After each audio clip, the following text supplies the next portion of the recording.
Hello, film fans. Welcome to the Film vs. Film podcast, spoiler special episode. My name is Martin Harries, your host. On this episode, we are talking plot lines, characters, and all things spoilerific. You have been warned. If you enjoy this podcast, please leave us a 5-star review and subscribe.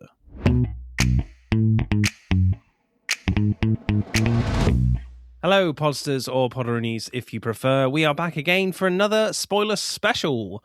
This one we are covering Scream 7, the latest movie in the Scream franchise that started way back when in 96, I want to say.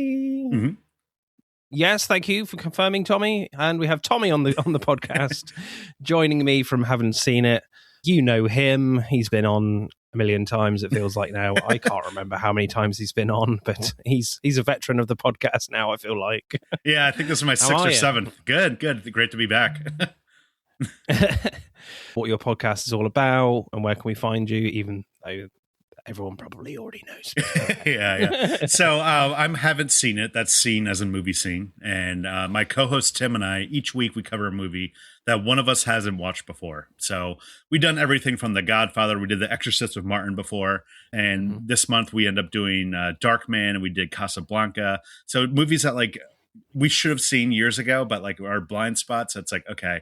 So my co-host is more of like the classic movie fan. I'm more of the horror movie fan. So I'll introduce him to like Halloween and Scream and Texas Chainsaw, and he'll introduce me to It's a Wonderful Life. So it's a good balance between the two.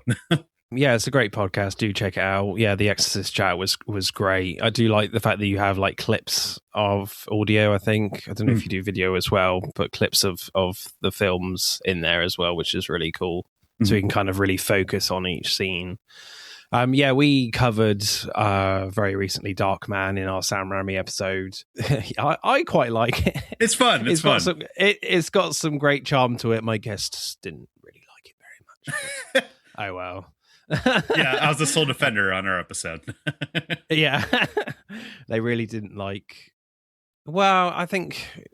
Looking back on it and listening back to the discussion about like Liam Neeson, like, is he miscast? Is he kind of just being given so many different mixed messages about how he should play this? And it maybe shows up a little bit on screen. But yeah, it's still quite a fun ride and quite charming. But we are not talking about Darkman, even though I would love to again, because it's a pretty good film. We are talking Scream 7. And I know, Tommy, you have the original Scream as your 4 picks on Letterboxd. Yeah. So what's your sort of relationship to like the Scream movies in general? Is it one of your favorites of all time? Yeah, I'd say so. It's up there. I first got into Scream movies and like when I was a preteen, like 12 to 13 years old. And right when I was getting into horror and I watched the first Scream, I was like, this is the coolest thing I ever watched in my life. So at this point, I have like multiple Scream t-shirts. I have multiple Scream posters.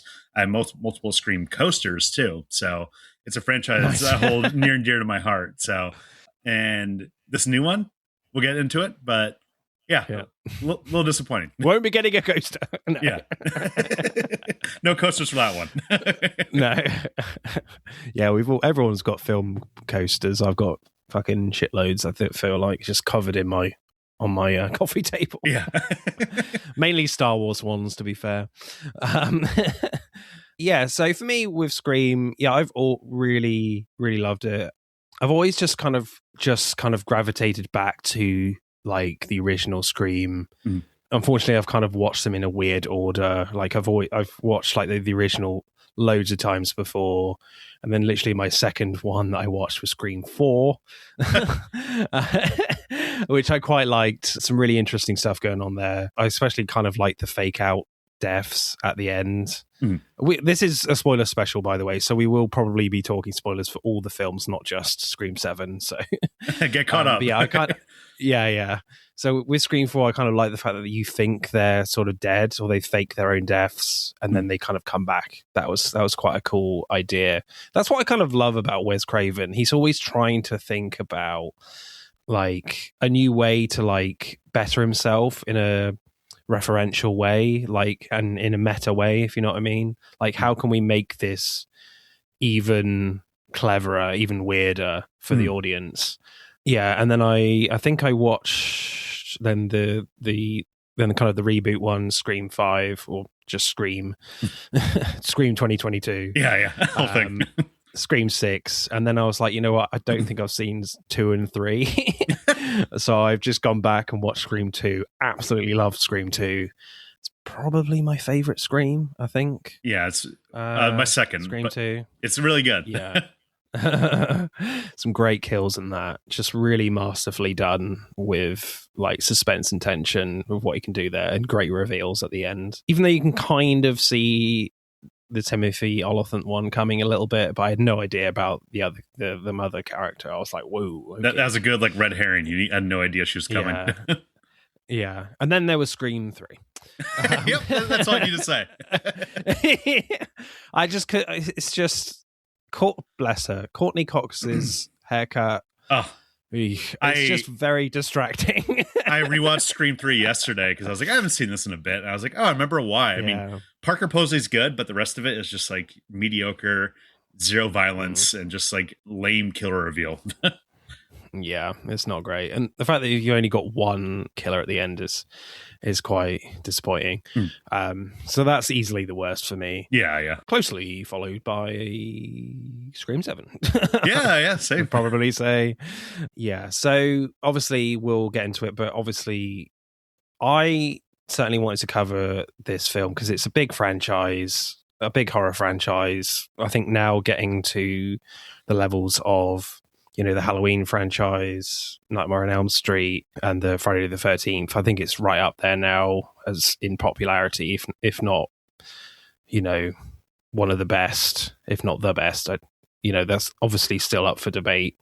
Because obviously this is more of a 90s franchise than the other three are more 80s, but certainly the others still have like so much history to them, and horror movie fans can continue to talk about all these franchises, and this somehow new versions of all these films keep coming, which you can't keep them down. It's kind of, yeah, exactly. You can't keep them down. Some good, some pretty bad, some absolutely terrible ones. Halloween Ends, for example. Yeah. So misguided, that was. So misguided. But obviously we need to talk about the fact that unfortunately this franchise is getting very messy politically, and Marissa Barrera was fired, who was the star of Scream 5 and Scream 6, because of her views against Israel and supporting Palestine, which I certainly support, and I'm guessing you do as well. Yeah. So it's really disappointing that Spyglass, I think the studio kind of went down that route, and it's frustrating. And obviously Jenna Ortega left the project as well in support of Barrera. And then they tried to get, I think they had a director on board, Christopher Landon. Yeah, the Happy Death Day guy and all that. Freaky, I think he did. Yeah. Yeah, so I was really excited to actually see his version because I think he's got some real kind of slasher chops to him. He dropped out, which I guess is understandable. But I still wanted to cover this because I know there's lots of fans out there who are like, oh, boycott Scream 7. And I'm like, I don't think that's like, it's not really going to do much, especially when you look at the box office now. This is like one of the most, if not the most successful Scream films there is. I think they already said the opening box office is like extremely like the best one for the franchise. And it's unfortunate that like this all happened because it put a dark cloud over the franchise where like it was not necessary whatsoever. I mean, I supported like Melissa Barrera and everything that she did there. And there was a sense of excitement for this franchise coming out of 6. I remember 5 came out. There's a lot of hype behind it. I was very excited. It was the first Scream movie I saw in theaters, and I had such a fun time with it. It was great. And then we get into Scream 6. I remember Scream 6, I was checking updates all the time. I was checking horror podcasts to see like, oh, who could be the killer? Who's the cast this time? And like, oh, they're doing it in New York, but they're not going to do a Jason Takes Manhattan where they're barely in New York. They're actually in New York. And I was like, cool. And then, then we have 2 like great stars. Jenna Ortega was definitely, she broke out that year, the year of Scream 5, and then became a A-list star like not long after the movie came out. And then you get into the Scream 7, you're like, okay, cool, we're going to get these 2 people back. And this happens. It just derailed the franchise, and it just made me like, almost like afraid to go see Scream 7. We're like, oh, like, am I like, the whole complicated moral quandary of like what happened. And it's a thing that shouldn't have been thing in my Scream franchise. And you have Nev Campbell back, which I was so disappointed when she wasn't there for 6, and when she came back for 7, I was like, this just feels like weird PR damage control after you fired Melissa Barrera in a way that like wasn't genuine. And instead she was just back with Melissa Barrera or something. So it's unfortunate that this all happened. Yeah, because as you say, they kind of messed up a bit with Scream. Scream 6 is a weird one because it's all set in New York.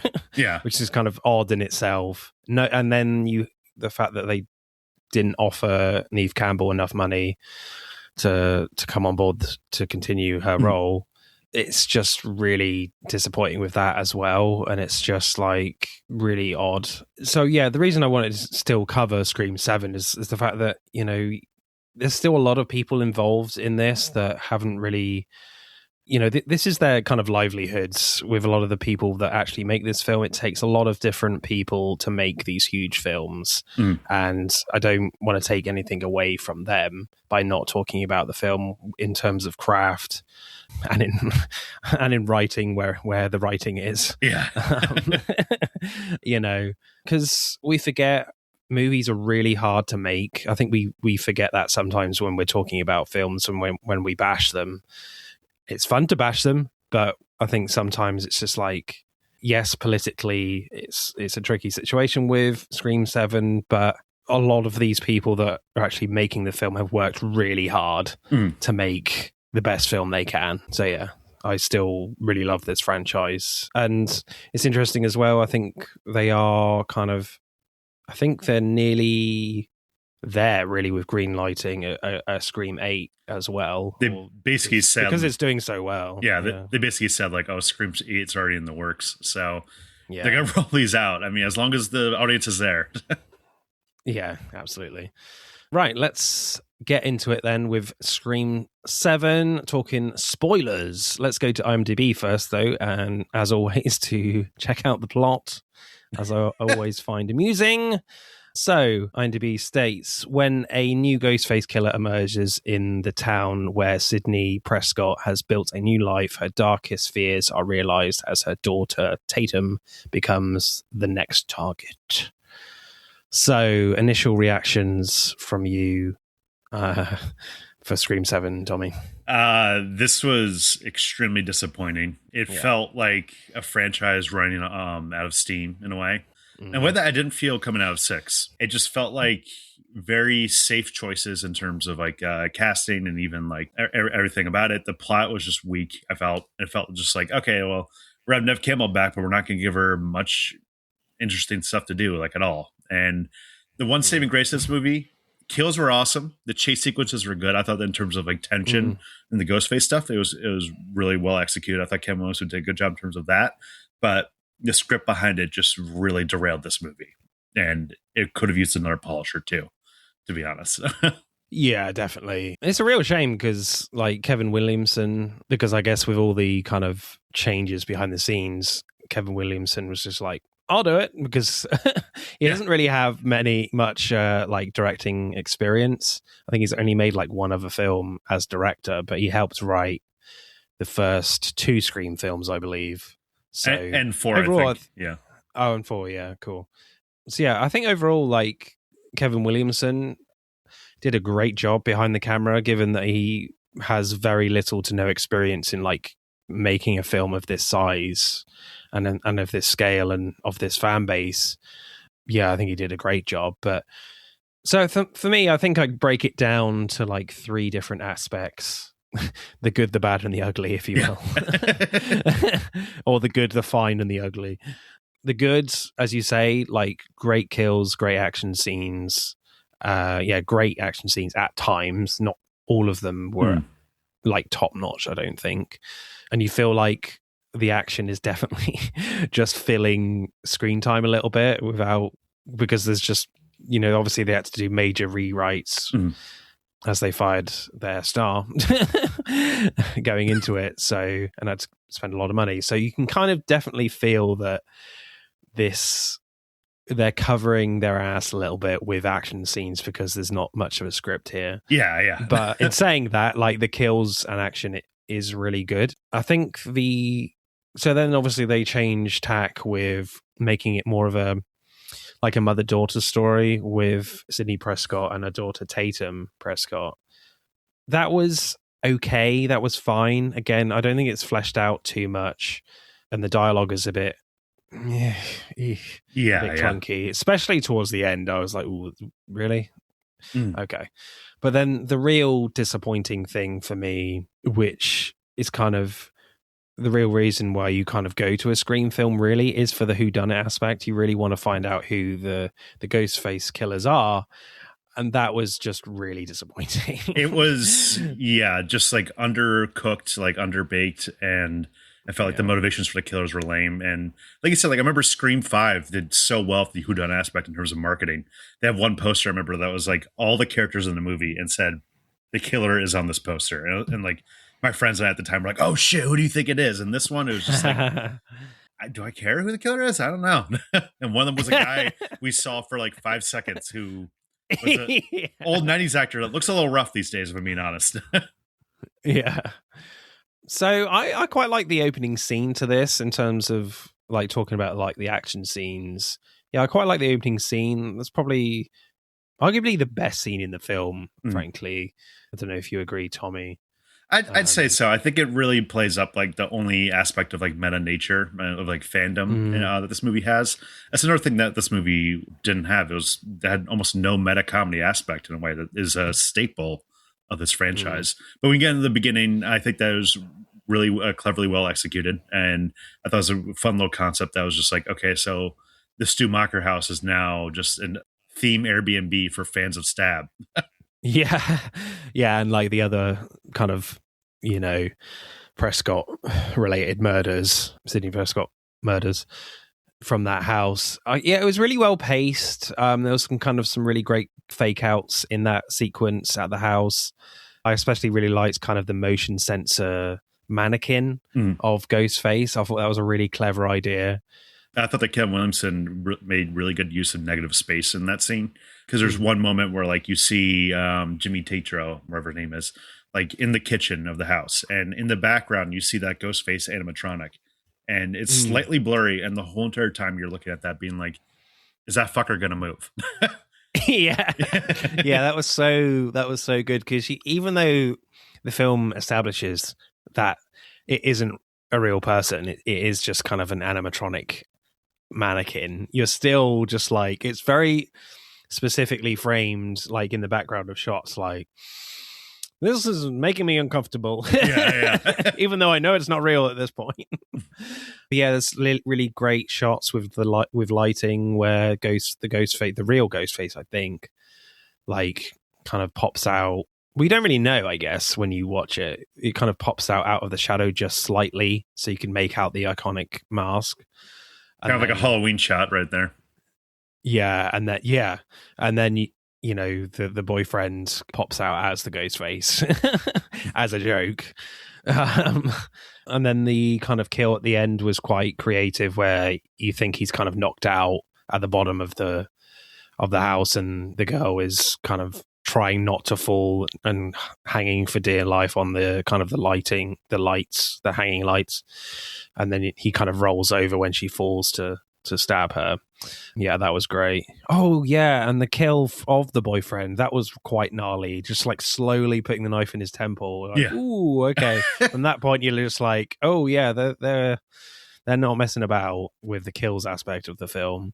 Yeah, I think overall, like, Kevin Williamson does a very good job. Like, a lot of the action scenes are kind of brilliantly directed with kind of decent pace to it for each kind of particular kill. There was enough like variations in pace that I never kind of knew when. Sometimes when the kills were coming. There's kind of a good one where it's not a kill when you think, does the husband die? I don't think so. No, Joe McKill lives. Yeah. Yeah. He's in his garage and there's like lots of like see-through tarp around. That was quite a good one. You get like the perspective of him with blood all around the tarp, I think Ghostface comes out. That was great. I think one of the better chase sequences was when they're out in the streets and it's Tatum getting chased by Ghostface just in this empty suburban streets that had very much a Halloween vibe. It felt like Kevin Williamson wanted to make a Halloween movie more than a Scream movie at some points. But yeah, that was fun with the use of shadows where like she knocked down Ghostface at once and you just see Ghostface come up in the shadows and you only see that. So yeah, that was good. Yeah, in that aspect I thought it was fun. Yeah, I think mostly like the geography was well established as well. Like apart from one where the one kill I really didn't like was Tatum's boyfriend. It was very random. It was just like out of nowhere. Yeah, it was quite dumb. Like Tatum and the boyfriend are like hiding behind a car, I think, and it's during like the curfew of the film. You know, they're just kind of, then they sort of just relaxed, like thinking the Ghostface just hasn't seen them and just gone away down the street or something. And then basically just turns up around the corner like, oh, they're there. I'll kill you now.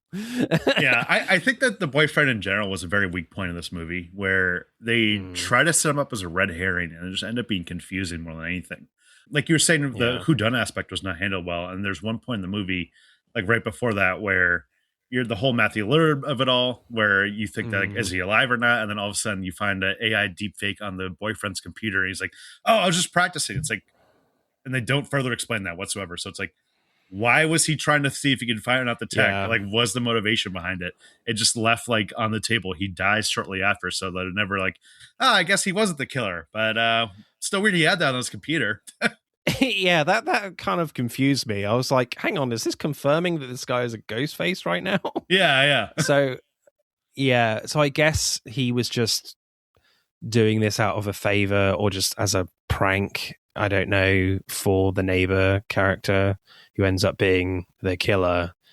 I don't know. It was kind of a bit off the cuff and just, it felt a bit random and just very kind of confusing when that reveal was made. And then maybe when he does die, it's kind of this sort of, you know, cutting off loose ends sort of thing. But I don't know. I mean, yeah, the whole Matthew Lillard thing, Stu Macher, with his sort of reveal, that was quite disappointing because it's just all done with AI videos. And it's just like, obviously, the acting performance isn't, but within the story, it is. Yeah. And it's that just felt really kind of cheap and annoying. Well, because it felt like that was kind of the sort of almost their like meta aspect of the film. They're just kind of thing that they're gonna like comment on and not actually comment on any other movies. Well, it's weird because having rewatched Scream 3 yesterday, Scream 3 has a whole thing of that movie of a voice changer where the ghost face of that movie has a voice changer that makes him sound like other characters and it confuses him. And I felt like they didn't use the AI aspect well enough to be like anything where like for some reason Dewey's in this movie as an AI creature at the end. And it's just a quick like, hey, look, David Arquette. And instead there could have been a scene of like David, the AI ghost face, like calling Gale Weathers or something like that and messing with Gale Weathers psychologically and making it like more psychological horror. And it could have been used other than it's felt like empty fan service. I mean, I love Matthew Lillard. Yeah. I went to a horror convention to go see him talk about Scream once. He's a great guy. And I'm not going to complain of him getting work, but at the same time, it's like, you could have used that aspect better instead of just like, and if it never really, there's a brief moment where I was questioning if it was real or not. I was like, oh, is he actually back? I was like, okay, no, obviously not. It was kind of interesting the fact that the film kind of sets up this aspect that maybe he is alive and maybe these are actual real videos because you've got all the scars and stuff. And the boyfriend does say, yeah, there's no way it's AI. It's too detailed, etc. And so that was kind of interesting. So it unfortunately, it gets your hopes up. Like, oh, he could actually turn up for real in the film. He might not die. But then you have questions of like, well, that would be kind of disappointing in the first place because he really is dead from the first one. So it was always an annoying fan theory of the Scream fans of being like, oh, like there's no way he actually died. He totally survived getting like one of those 90s TVs dropped on you. For people that don't know, those TVs were heavy. Those are like bricks. Yeah. So getting one of those like dropped in your head, you're not going to walk away from that.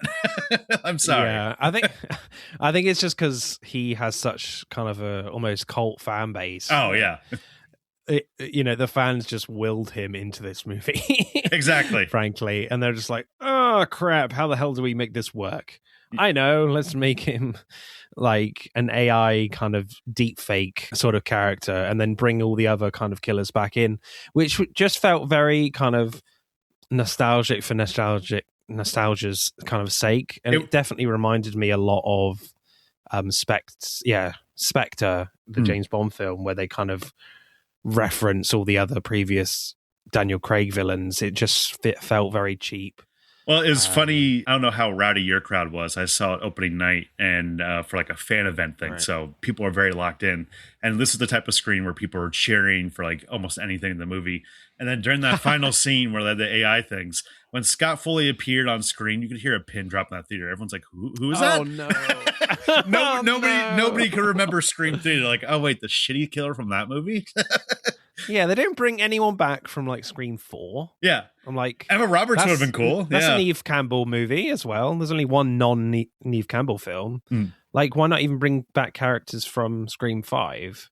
You know, and obviously no Timothy Olyphant from Scream 2. Probably couldn't afford him. I don't know. Yeah. So that it just felt very kind of disappointing in that aspect. And I part of me, if you're going to bring Matthew Lillard back, actually bring him back. You know, just write something to just say how he survived somehow, and just because I thought there's this early scene in the film where some guy like picks up a coffee from Neve Campbell's coffee shop. She owns a coffee shop in this film. And yeah, it's just a brief moment where a little like shady type character that kind of looks a little bit like Stumacher, Matthew Lillard, and just takes a coffee. I think that ends up being the kind of the first killer. That was quite interesting as well. So yeah, so that kind of moment where you see that guy briefly put my hopes up that maybe Matthew Lillard is actually going to be in this film, that he might turn up, be a big part of the film. But then again, you're just thinking like, are they just going to do the obvious and just make it as, the killer being Matthew Lillard? So that wouldn't be very satisfying either. So they're really in quite a sticky situation. Yeah. When the fans basically demanded him to be in this film. Well, he's like essentially, as someone that like works like horror conventions, he's the king of horror conventions. When we had him at one of ours like 4 years ago, it was the largest line I've seen for any of these conventions before, even more than like Elvira and stuff like that. And it could have been fun to like have him actually in the movie as like an actual, like his actual character coming back. You could have easily written away. I mean, as much as I was criticizing earlier. And there's actually, like, if I remember correctly, Scream 3 originally was going to have Matthew Lillard being in jail and being the mastermind for the current crop of ghost faces and teaching them how to kill people, and which would have been cool. But I think, if I remember correctly, I think Columbine came out, and that's why Scream 3 was so neutered, because the response to that at the time and everything like that, and they immediately dropped that aspect. So instead they had this where like, it would have been cool if it had more like, if like Good Luck, Have Fun, Don't Die, for example. That movie's very critical of AI and had a message about it. This movie just has as a plot device. It doesn't do anything like clever or anything to say about it other than like, hey, remember Matthew Lillard? He's back. Don't you love him? Yeah. But he's just not real. But what I found interesting is you have this great sequence when they go back to Sydney's house and they go into like the safe room. They've just escaped a Ghostface attack, but a Ghostface is already in the attic and he kind of drops down. That's a great shot as well when he kind of like drops down with kind of the black cloak. Then you get like a really quite cool tense sequence within the walls of the house where he's just stabbing it a fire poker and uses that to try and kill them. Yeah, it was looking pretty hairy at times when obviously he actually catches Sydney in the shoulder. I always quite like it when heroes get a bit fucked up and injured. Yeah. It just makes it feel real. But what's interesting is the fact that like when Gale Weathers turns up and actually kills him, you're like, oh, okay, that's interesting. This is like halfway through the film, not even halfway through the film yet, and you've actually killed one of the ghost faces, and then it's revealed, and it's no one that we really know. I thought that was a really interesting move. Like, okay, what are we doing here? Is the film really trying to subvert our expectations? You're just revealing a ghost face before the halfway point, and we haven't even met this character. What was this trying to do for the rest of the film? And I was just like, this is weird. I didn't really know what the film was trying to like go down, if you know what I mean, narratively. It set up like an interesting point that I feel like didn't really fully capitalize on, because it would have been cool. Like, imagine if in like Scream 1, if Matthew Lillard died like midway through the movie or something like that, and you're like, oh shit. And it did create a sense of paranoia and everything like that. And also, that's probably one of the best moments in the movie, when the ghost face comes out and then gets hit by a car. It turns out to be Gail Weathers driving the car. And I was talking about my rowdy screen. My screen erupted during that. Everyone was cheering and be like, let's go, Gail's back. I do have to ask, do you think that Joel McHale fired his police officers for sweeping the whole house except for the attic? yeah, that's pretty bad. To be fair, also with like Sydney and Tatum, I'm like, why are you leaving the safe room? Like, why can't you just wait it out? Well, I guess they're like, oh, like, we gotta save Joel obviously McHale. You can't do that in a film, can you? It would be pretty boring. Well, the panic room begs to differ. Yeah. Yes, this is true. Yeah, so that was kind of interesting. Other kills that I quite liked, I really kind of loved, probably my second favorite. I loved the kill where McKenna Grace is like stuck hanging on these kind of wires swinging on this theater stage from side to side at their high school. And it felt very Edgar Allan Poe to me, Pit and the Pendulum, but just in reverse.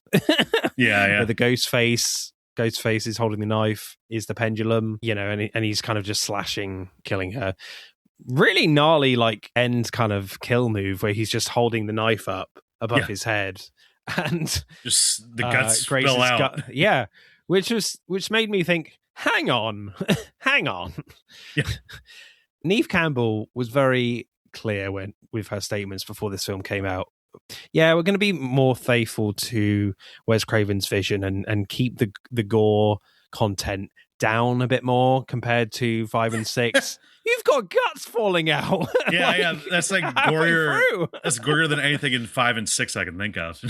Yeah, and then like at the end when they kill the last ghost face, the neighbor, they literally shoot her face off. Her face, you see her face explodes. Fall off. Yeah.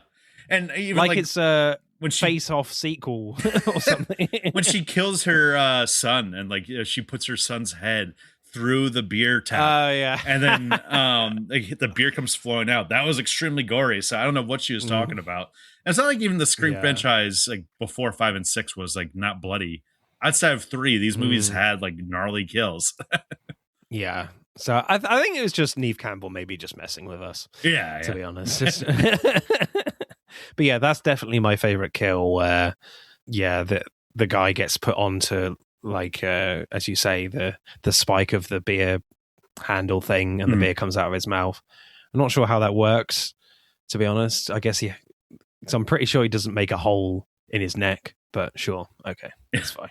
We'll deal with a ghost face. Just do what you want. Yeah. Have you got a favorite kill then, Tommy? I'd probably say the McKenna Grace one, because I thought that was very cleverly staged. Yeah. Even though I was thinking, like, what high school let like people do wire work without a teacher present during the As much as I'm not trying to logic bomb, but I was like, okay, really? But it was really fun and cleverly staged. I thought it was just even the reveal of like the guy who did the wire work, got his throat slit, was fun. So I think in that there's just Kevin Williamson really showed us like his direction skills in the kills. I thought they really cleverly staged. Even the one of the other friend getting her like body like shoved through some glass, and then when the glass shards goes through her neck, it was just really like, oh god, this really makes you wince in a way that these movies should. Yeah. So what do we make of like the mother-daughter story here? So at the top I said it was fine, it was okay. And I think the film is certainly trying to do something similar with like the Halloween franchise when that kind of came back in 2018, where you have Laurie and her daughter and her granddaughter. In those films, Laurie is trying to prepare for Michael's return and really trying to help her daughter and granddaughter to protect themselves. And obviously they're not, in those films, they're kind of unwilling to. They just think she's a bit crazy. Michael's not going to come back. Oh, she was right. Yeah. But here, Sydney kind of has a little bit of a different tack. Like, obviously, she moves town, very natural thing to do, to a different town with her daughter.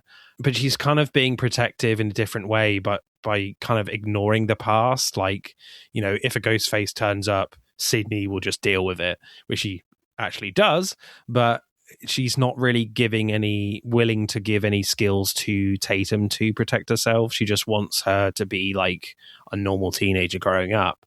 Well, it's weird compared to like the Halloween franchise, for example, where Halloween, that was like Jamie Lee Curtis's big return after like years and years and years of not being in the franchise and just not being a part of it. And I think they played that really well and showing the trauma and PTSD that comes from it. Yeah. Whereas the Scream movies, outside of 6, we've seen Sidney Prescott in every single one of these. And I thought 5 had a clever angle where 5 was like, she's just over the shit. She's just like bored. She's like, all right, like whatever. Like, can we just get this over with? Like, you're going to try and kill me. I know it's coming. And this one, it just felt like slightly different, that like somehow 5 maybe changed her a bit, where she like was like, I don't want to discuss any of this. I don't want to talk about any of this. And like, it makes you wonder, like, even getting past the retcon of Sydney having a daughter that wasn't discussed at all in 4 or 5. Like, it just felt like she just had a completely different response than she did when we saw her like 4 years ago in 5. Where now she was like more shaken by all this in a way. Whereas before it just felt like she was just like, okay, I dealt with it. I'm getting over it. And yeah. Yeah, so it's kind of interesting towards the end where there is you definitely feel a little bit this sense of regret from Sydney that she didn't do more for Tatum to really like warn her about this. So I quite like that arc a little bit, where it starts off where she just doesn't want, you know, Tatum to be involved in her past at all and talk about the past from the previous films to Tatum and shutting her off from that, which is an interesting thing. And then obviously there's just more like trauma coming out towards the end. I think it's certainly done better in their angle in the Halloween films compared to these, but also because the script is very limited here and the script is packed with action stuff. It really never really hits home, and the dialogue doesn't help either with that stuff towards the end when everything's all said and done in this film. Yeah, it just doesn't really hit home, unfortunately. Yeah, I think that it was. I did like the scene in the end though, where she finally tells her like why she named her Tatum and who Tatum was to her. The Rose McGowan character for the first one. I thought that was the one aspect where it was hit well, but. In terms of like character work in this movie, I think that was one thing that's very lacking. I mean, we know nothing about any of the teen characters outside of the daughter. Yeah. Now, granted, this is a slasher movie, so sometimes you get that in slashers, like a Friday the 13th, where it's just like, these are just cannon fodder. But I feel like this franchise had a different like play to it, where even like in Scream 4, where we're introduced to like a whole new crop of teens, I felt like most of those teens in that movie had well-realized character arcs or lives that you could get towards it. Whereas this just felt like stock types, where like we only had one scene of McKenna Grace, I forget who the other actress was, and Isabel May, like the 3 friends talking. And that was the only time you got to see him in an aspect that wasn't just Ghostface, we got to run away from this or get prepared for this. Yeah. So once the killing happens, while the kills are cool, you don't have any emotional connection to these characters, where it's just like, okay, cool, let's just get to the next set piece then. Yeah, your immediate reaction is always like, yeah, that was a cool kill. Do it again. Yeah. Because I know nothing about these people. Whereas like in some of the best Scream movies, when like, I don't know, like Sydney's roommate dies in Scream 2, you really feel that. It's like, shit, that character was really fun. Yeah, exactly. And that kind of brings me to the main quite bad aspect of this film, is just the whodunit aspect, the mystery aspect of this particular Scream film. That was very disappointing. Like, the reveal of who the Ghostface are was annoying. Like, it ends up being Anna Camp, who plays Sydney's neighbor, Jessica Bowden, and Marco, like a psychiatric orderly, like a mental hospital. So that's what they go there because that's apparently where the identity of the first Ghostface, Gale, kills before halfway in the film. They go there and then you discover it's him. So that was kind of very disappointing, because before the reveal happens, all the teenagers are dead. Yeah. Basically. There's literally like 3 characters left. including those two. Well, it's also like, unlike Six had the angle of like maybe Melissa Barrera snapped and she's a killer. This movie didn't have any of that. We're like, off the bat, Nev Campbell, Courtney Cox, and then the Meeks twins are not going to be killers. They're straight up not. Like, that's not an aspect of this movie. And like Anna Camp has like 2 scenes in this film, pretty short ones, and then Marco has 1 at the hospital. It was just that is it.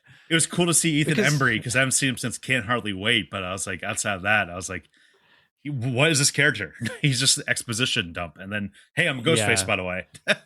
Yeah, he's literally used as exposition, and then he's a Ghostface. Yeah. What? Excuse me? And like the only other character that it could have been was like the kind of the drama teacher, like towards the beginning. But again, he has like 1 scene, so it wouldn't be satisfying at all if it was him. So I just think, and then the reason for like Anna Camp wanting to kill Sydney was kind of weird, that she read Sydney's memoirs about the killings and she got really obsessed with it. And then when she wasn't involved in Scream 6 in New York, she was really pissed off about that and then got into a real mental state and then put herself into the same psychiatric ward hospital as the other 2 characters. It was like a poor attempt at being meta of like, oh, I bet this is what all the fans felt about 6 with Nev Campbell being there. It was like, yeah, we were disappointed she wasn't in it, but I don't think I was like, that movie's awful because Nev Campbell's not in it. I like the movie. I like 6. Yeah, it's a weird one. Yeah. Without, because there is obviously a big kind of Neve Campbell shaped hole in it. But it's still a pretty good film in terms of kills and kind of the story aspects as well. But I feel like this film, 7, they were referencing that kind of too often. There was too many references of that. Well, it's also weird, not to bring it back to like what we were talking about before, but like this is also weird when you reference that as like the motivation for the killers in a series where some people are boycotting this movie because the star of the last 2 movies got fired for bullshit reasons. So when you get to the whole thing of like the killer hates that Nev Campbell's right back. So it's like, okay, so we're supposed to care about that, but like your franchise makes a joke about Melissa Barrera getting fired at one point. Like, okay. Yeah. That was yikes. Distasteful. Yeah, exactly. Yeah, so that was kind of really disappointing. And then when the action starts, like they just kill Marco right there. Yeah, I did like that. Head blown off. Oh, okay. They'd be like, well, fuck this character. We didn't do anything with him. Yeah, you're dead. Oh God, this film. Yeah. You just wish that they like built it out a little bit more. But again, they had the finale in a scene that we already had. They basically just repeated the last scene of Joel McHale getting attacked, where it's just like, all right, we're back at the garage again. It's the same exact thing we saw before, but this time there's no Ghostface. It's just in a camp. So it's like, okay, cool. You couldn't have found a different set piece to do to make it a little more clever? I don't know. What do we make about like Courtney Cox as Gail Weathers in this? I thought she was very good. I think she's really good in all of them, to be honest. She's always a fun aspect. I think that like her character reveal in this was her best character reveal in any of the movies. A real like audience cheer moment. And I do think the scene between her and Sydney in the news station was really well done, of being like, okay, so now finally all these years later, you're going to get the interview that you've always wanted, and seeing how it plays and seeing how Nev Campbell is so hesitant in that scene. That was really great acting between the 2 like longtime Scream franchise stalwarts. Yeah, that was definitely one of the better scenes in the film that was not an action scene, for sure, because obviously they've always had quite a complicated relationship. It can be quite challenging at times.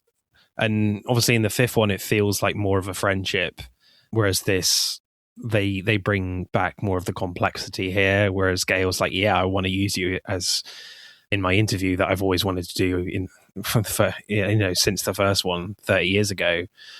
She's been waiting for this. So it's kind of, and then like Sydney's a bit like, oh, okay, right, sure. Because I think there is a sense that like Sydney just thinks Gail is her friend at this point in their lives within this franchise, and she's not interested in kind of sort of these interviews and the media side of it, but it's always in her. There is an aspect of the fact that Gail's career always kind of comes first and not her friendships, in this franchise, which is kind of really interesting to see. And plus she's like very sweary, which I quite like.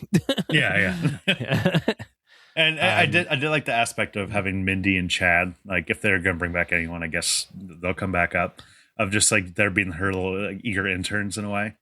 But again, I feel like there could have been more room for the Meeks twins, because at one point in the movie they're just knocked out and then they're out of the movie for the rest of the movie. Yeah, I don't know. I didn't feel like they had a great impact. I feel like they were pretty wasted in the film. It would have been nice if they had kind of a lot. Like, if you're going to bring these guys back again and from the fifth one, like, give them like more to do. Like, there's certainly more room other than just writing some like really bland teenage characters. It's also just like the weird elephant in the room where the last movie was all about the core four, and then this movie they don't even mention the other core two for obvious reasons. Definitely. But it's just like, okay. Yeah.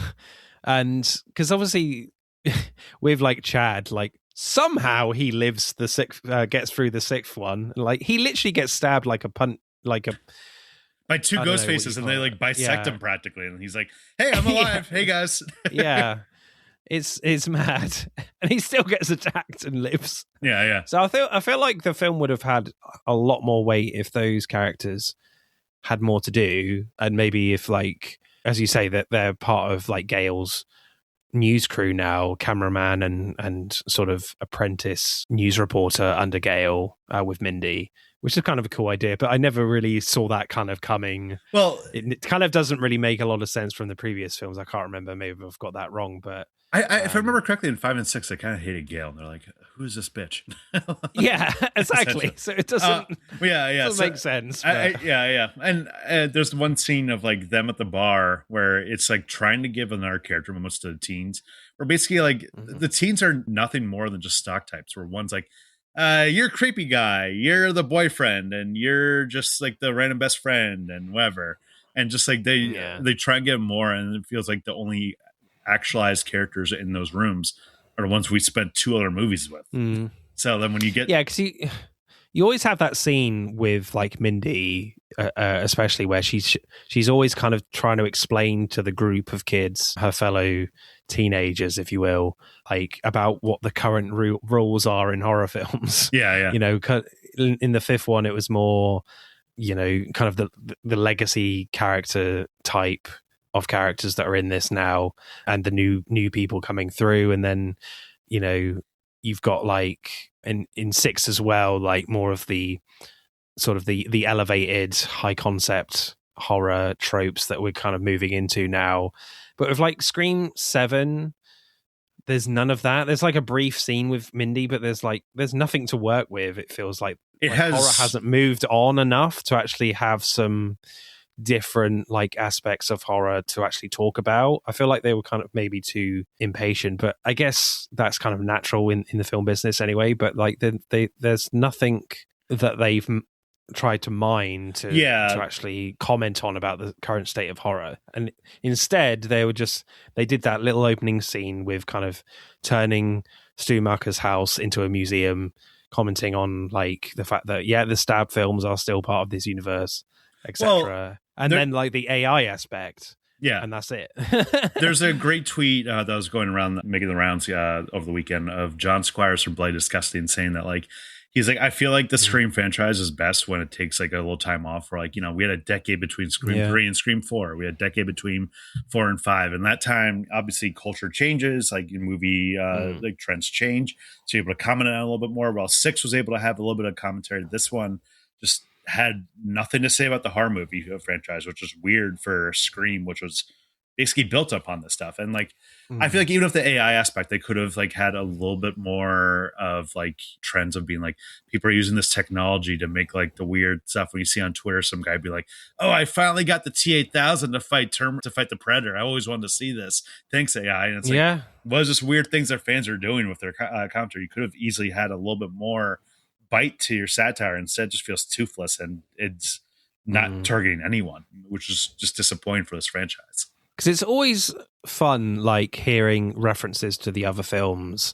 Like I think in 5 there's the Babadook and It Follows. Maybe here I don't remember one reference to another horror film.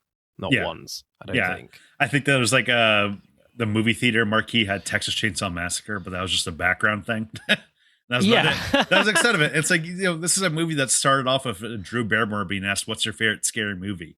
And this one, like, does a character even get asked that? Like, I doubt it. I don't even think so. Yeah, that's definitely one of my favorite aspects of that, because I'm like, I want to play along as well. Can I get this right? Can I get these questions right? Ghostface, you're going to be so bored after talking to me for like 10 minutes and being like, well, this one's better than this. Yeah. But I think they could have still like done the sort of horror like commentary stuff in this, because there's so many like horror films. Like horror is in such an amazing place right now. Some of everyone's like favorite films I see on Instagram and other social media websites, where so many horror films are in like people's top 10 of the year. Like you could have had something on like Weapons or Sinners and stuff, or something like that. Maybe that's too recent. I don't know. It's the weird thing that I don't know if your movie theater played like this scary movie trailer before, but the new scary movie trailer, like already just in the brief trailer, it seems like it has more commentary on the horror genre than the new Scream movie, which is weird. Yeah. Yeah, that was odd. It's looking very likely that they're gonna do a Scream 8, probably within the next 2 or 3 years. Do we want to see it in 2 or 3 years, or do you think they need to have a break of like a good 5-7 years? Like where does it go now? Do we go like clean slate? Do we ditch Neve Campbell? That sounds terrible. Yeah. Or is she just so synonymous with this franchise that she has to come back again? Where does the story go now, do you reckon? Well, I imagine that they're probably going to make it another like Sid focused one, maybe focus a little bit more on the daughter too. And like, if this franchise wants to have any legs, they need to have characters that hit outside of Neve Campbell. And they had that in 5 and 6, but then we all know what happened, unfortunately. So if they don't build out anyone other than Courtney Cox and Neve Campbell, then it's just like, I love those 2 characters. I love the Scream franchise. They're great characters, but we've seen them a lot. I mean, where does Sid's story go from here? Because it really felt like it was bookended by Scream 3. And then while it's fun to see her in 4 and 5, she was much more almost kind of like side character in a way at that point. So making her focus again, but not having anything fun to say about it is just disappointing. So maybe you could have more commentary on like reboots and stuff like that in a way, or like bring back the original character. But I'm not sure where this can go in a way that would feel interesting to me, outside being like, oh, I want to see Ghostface kill someone cool again, in a cool way again. Yeah, definitely. I mean, I'm not someone that wants like franchises to die. There's a lot of comments that are like, okay, maybe it's time for the Scream franchise to just die and just like leave it there. Let's just have enough of these films now. I'm not one of these people. As long as the film is good and they have great ideas, keep the sequels coming. I don't care. Like, I want to see good films. As long as they're good, keep them coming. And it's just unfortunate that this one is a bit of a dud and in the Scream 3 category of quality, unfortunately. Maybe, I would probably agree. Like, maybe thanks, Neve Campbell. You did an amazing thing. Because then if you just keep bringing her back all the time, it's just not going to work. You're just going to completely run out of story. I mean, you could go down the route of making maybe Neve Campbell like a grandmother type character, the way like the Halloween films went. But then it's just like you're copying too much from other franchises. But it's a weird thing that I felt like they successfully passed the torch, and like they had Neve Campbell in a good mentor role in 5. And unfortunately, there's obviously other things, that aspect that we talked about before, but I felt like if they just continued down that path, it would have been fine. It would have been like, okay, you have Neve Campbell pop up, and like Courtney Cox in that role too, being like, hey, we know how to do this stuff, but we're not the focus of this movie. Because what do you really have to say about the character who's been attacked by 12 different killers at this point? Like, must be exhausted to be Sidney Prescott. I think, to be honest, the most sensible thing to do is just go with a completely clean slate. Let's just go with completely new characters and just make another like trilogy 8, 9 and 10 to maybe just finish it off for good. I don't know, with completely new characters, because as we said, horror is in such an amazing moment right now. There's so much like material to play off for Scream films, and for some reason they just didn't do it with this. Yeah, I guess in a way they were kind of just focusing on just maybe rounding off a great story with Sydney and her daughter. But as you said, maybe just focus on Sydney's daughter Tatum, and that's it. I don't know. And having like a scene or two of Nev Campbell popping up as just like, I don't know, like almost like the Yoda of the franchise in a way. Not a ghost sequence. Yeah. That would be weird. Even though we've probably seen weirder things in different horror franchises. Right. I think we'll leave it there, people. I hope you enjoyed the podcast. Tommy, you've been amazing as always. This is your opportunity again to just tell everyone what you're about and your podcast and where can we find you. Yeah, so my podcast is Haven't Seen It, where each week my co-host Tim and I cover a movie that one of us hasn't seen before. You can find us on social media. That's at Seen It Pod. Seen It as a movie scene, so SCENE. So that's Seen It Pod on Twitter, Instagram, TikTok. We're also on Blue Sky at podscene.bluesky.social. And yeah, check us out on YouTube too. So next month, we're going to be doing movies where the soundtrack was more iconic than the movie itself. So we're doing Judgment Night, Boomerang, and Saturday Night Fever. It's going to be a fun month. Nice. Nice. Right. It's that moment then, people, where we have to say goodbye. I know it's sad, very sad. It's goodbye from Tommy. Bye-bye. Say goodbye, Tommy. Nope. Bye. Every time. It's goodbye from me. I might actually get out my Ghostface costume and audition for the next film. Yeah, why not? I mean, if the reveals are that bad in this one, I might have a shot in the next film.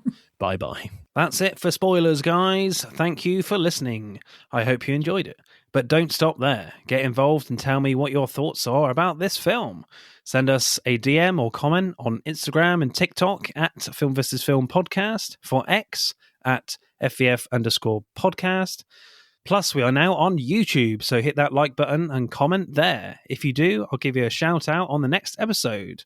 Remember, please leave us a 5-star review and subscribe. Pod signing off.